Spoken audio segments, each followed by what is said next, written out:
नमस्कार मित्रों, मैं हूं गणपत सेजू और आप सभी का स्वागत करता हूं आप ही के अपने channel GK with GS sir के अंदर।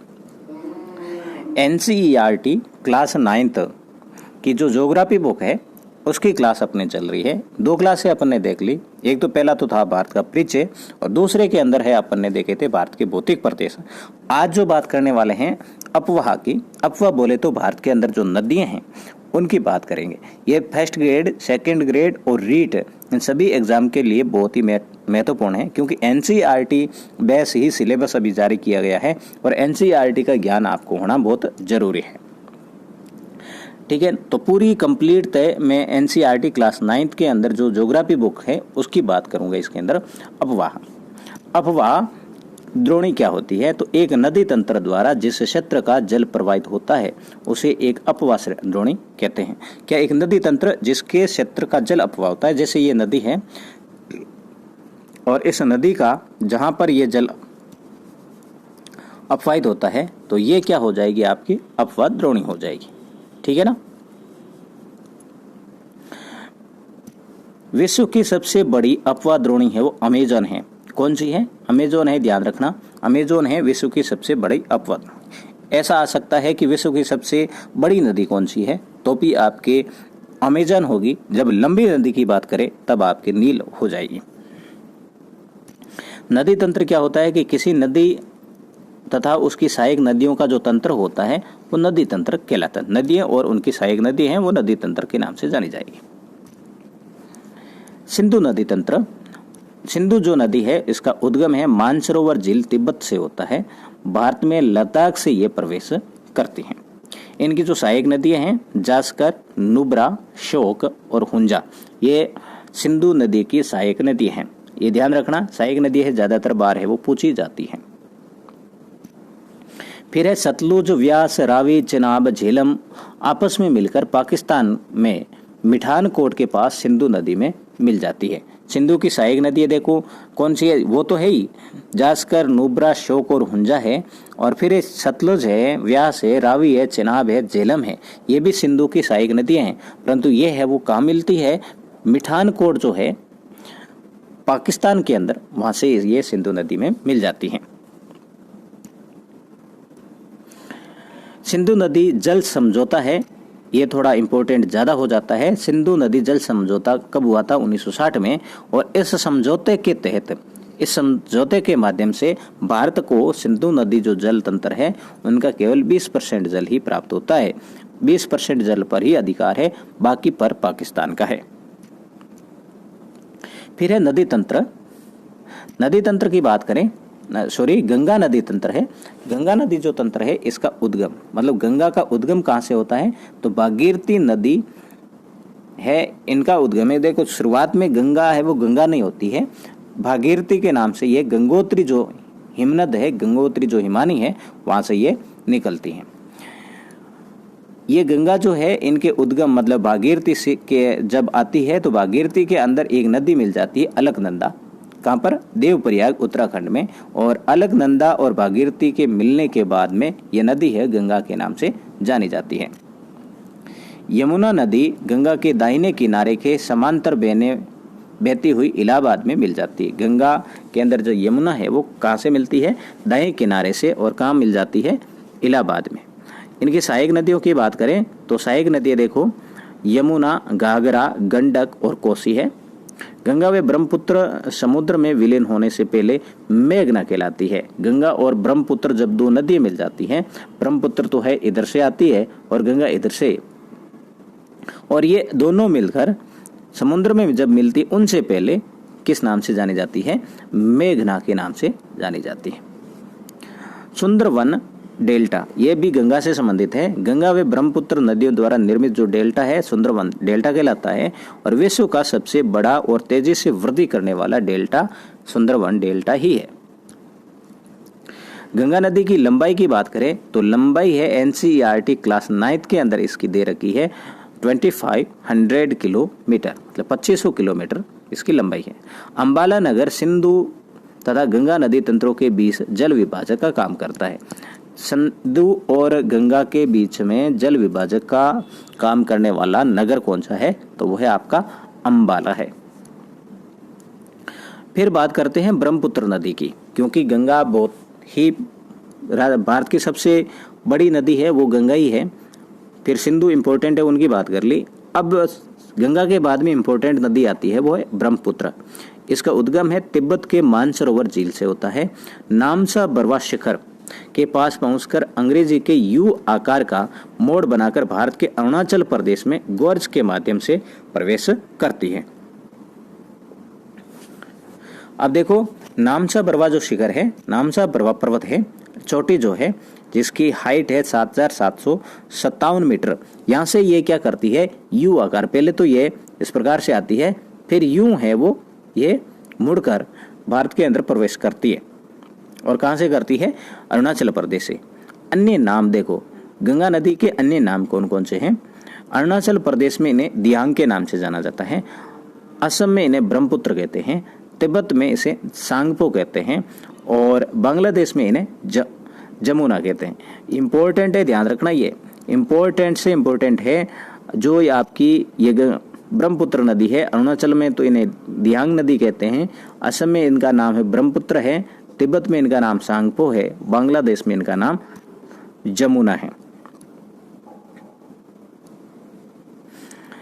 फिर आगे अपन बात करें तो है आपके प्रायद्वीपीय नदी। प्रायद्वीपीय बोले तो आपका जो भारत का नीचे वाला भाग है, ठीक है ना, ये वाला भाग जो है भारत का, ये है प्रायद्वीपीय भारत कहलाता है।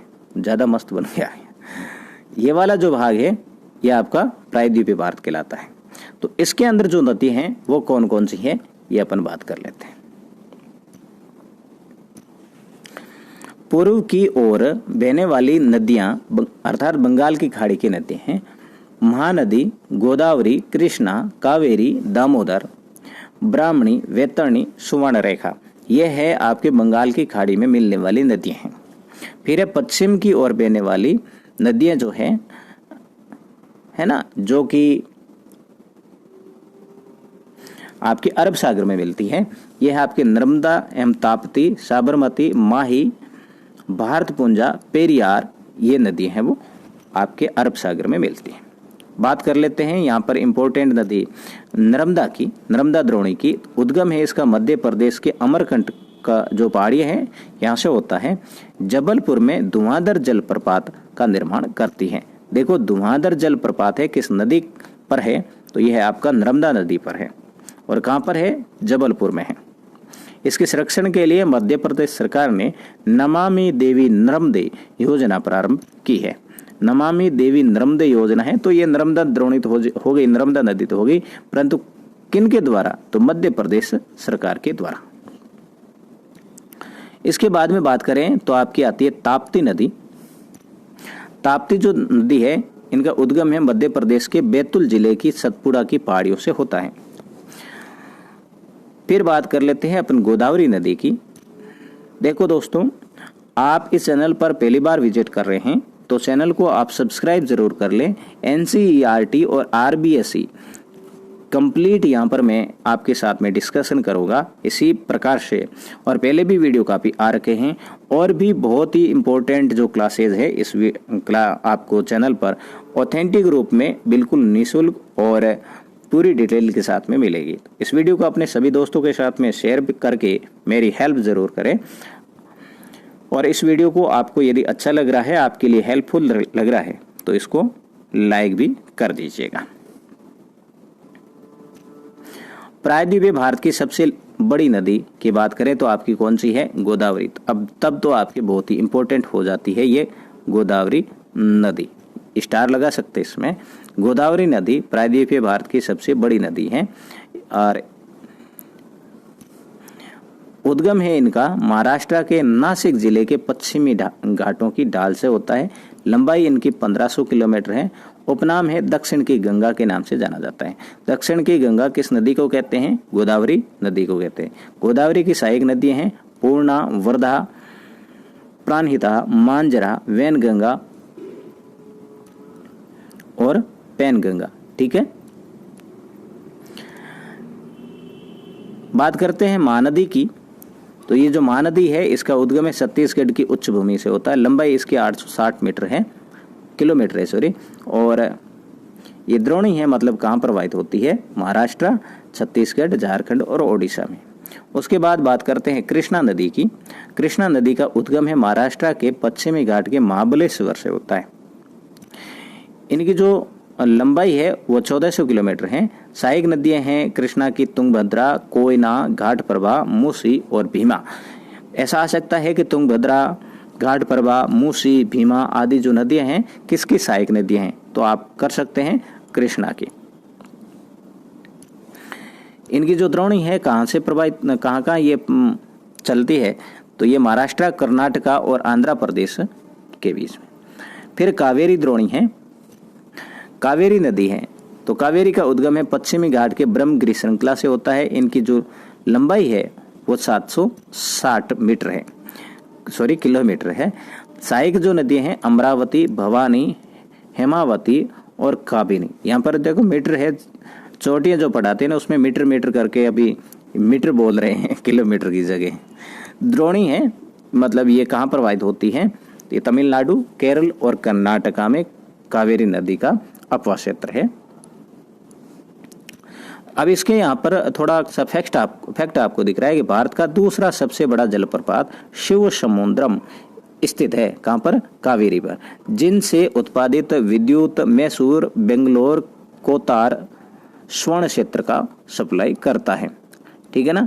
कावेरी नदी पर कौन सा जलप्रपात है? शिव समुद्रम है। शिव समुद्रम जलप्रपात है भारत का दूसरा सबसे बड़ा जलप्रपात है।